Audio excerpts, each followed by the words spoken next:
Hey everybody, it's me, John Anthony Chiatzotero. I am the anti-hero. We're here again. It is Friday. It's time for another edition of Grade That Comic. I have a question for you. Are you a fan of kaiju? I'm talking big, gigantic monsters. Some of them government created to battle other big, gigantic monsters. Now, I'm not talking about Pacific Rim. I am talking about the Image Comics miniseries UltraMega. And combining Ultra and Mega to title your book about government sponsored or government created kaiju is actually really brilliant. Um, this miniseries is 4 issues. It's more of a prestige format. It's more of a double-sized comic books. The price point is a little bit higher at $7.99, and it's just, but it's totally worth it. It's a lot of fun. The story is continued in the Skybound weekly anthology book. That was 5 issues, and I believe just wrapped up as well. It had like a Walking Dead Rick Grimes 2000 story, something like that. But Ultra Mega from start to finish was this really interesting story about how these government sponsored creations or government created giant monsters were running amok in, it seemed like it was just one city, to be honest.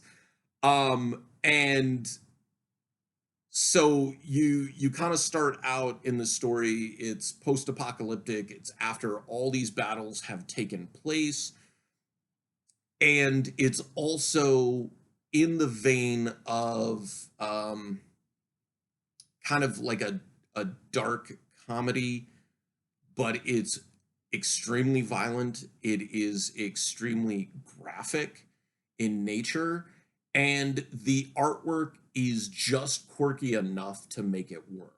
Like the transformations from regular human being to ultra megas and then back is extremely interesting because one of the characters you meet early on, when he's transforming back, he's still deformed, and I was wondering what was going on. I was just like, is this like an art choice? Like, did somebody mess up when they were drawing the scale? I know I do that sometimes. And like the body was back to human size, but the head was still like this big balloon head. But they explain that that's part of the transformation process, that you're not going to scale back down to a normal human size just like nothing. There are also some really great battle points in this where in the other side of this world that's controlled by this cult leader, there's like Roman gladiatorial battles with the kaiju where he's just unleashing these different beasts at the good guys.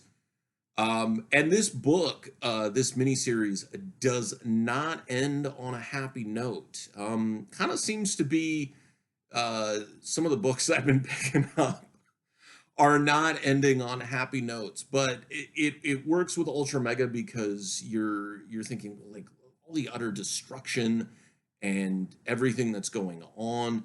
You're is will it ever really end on a happy note when these people are picked or chosen or enlisted and made to transform into these 150-foot tall creatures to just go toe to toe with other creatures who've gone awry. As I said, the artwork was a lot of fun. Now, this is the first printing of issue number 1, and it's got kind of like a movie poster feel, which I really, really appreciate. And James Herron is the writer and artist, and Dave Stewart did colors, which is really awesome. I picked this up on a whim when I was visiting Charlie's Comic Books here in Tucson because I wanted to check it out, and I do appreciate kaiju. I have Pacific Rim. I have Gojira. I'm trying to get back into getting some of the older Godzilla, Gamera movies and things like that. And I also remember, I forget the name of the video game, but it was a Neo Geo game in the cabinet that you could pick from. And it was like kaiju fighting on this like 3D cityscape. And as you moved around, it was like equal parts Godzilla and Rampage. The point wasn't to destroy the buildings, but the point was to destroy the other monsters. So it was like a fighting game, a one-on-one fighting game, but you were moving around in a city at the same time. It's like stepping on things and getting thrown into buildings. That was really ingenious for the 90s. And then this, as I segued, is the second printing of issue number 1. Now, this is definitely more story based on what's going on and also a really good cover, but I think I do really appreciate the movie poster aspect of what we're doing here. Bitterroot did a lot of movie poster homages, and while this is not a straight homage, you can definitely get the monster movie, slasher movie kind of feel and vibe with this. I definitely have to recommend UltraMega. Now, the interesting thing about what Image is doing with this is the 4-issue miniseries is going to get collected, right? But Image is saying that the story from Skybound, any of the stories from Skybound, are not going to be collected. So if you've read UltraMega and you want to continue the story for another, it's 5 issues, but it's an anthology, so it's probably 1 more issue size with this. You're looking at not a bad price point, I mean, yeah, $8 seems like a lot, but you're getting a double-sized book. Most comics right now are $3.99. So you're paying double, you're getting double, and trust me, it's worth it. If you like kaiju, if you like unabashed, utter destruction, if you like dystopian type future stories, and if you like some semi-quirky artwork, it was somewhat reminiscent of Mignola, but not totally.